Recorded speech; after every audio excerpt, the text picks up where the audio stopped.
Vispār bija mans pirmais čempionāts un vēl mājās.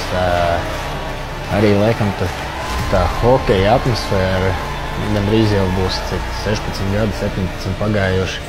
Laikam bija tā hokeja kultūra pat Latvijā drusku savādāk. Tas hokejs bija kā reliģija. Protams, jūt Rīgā, kad ir hokeja čempionāts, jūtam, mēs to atbalstam, bet tas, kas bija 17 gadi atpakaļ, protams, bija, man liekas, daudz augstākā līmenī.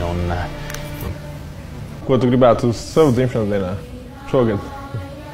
Nu, skaļi neteikšu, kā saka, vēlēšanās jātur pie sevīm, bet visiem es domāju, ka viss ir skaidrs, ka gribās ar labu spēli parādīt to, ka mēs varam.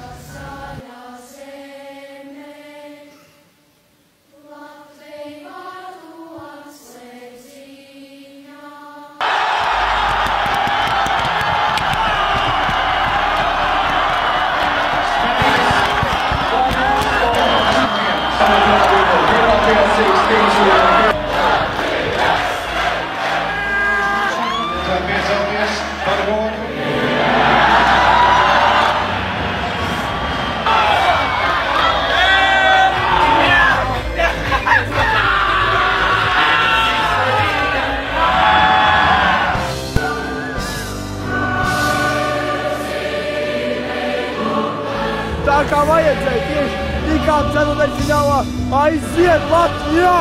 Bija tik labi, ka nepaspēja paēst. Jā, Zika, tās pēdējās 6 minūtes manā dzīvē bija vienas no trakākajām.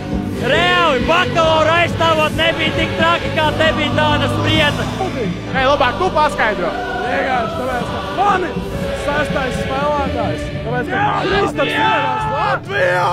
Tie, kas nāca, tie zināja, ka mēs to varam.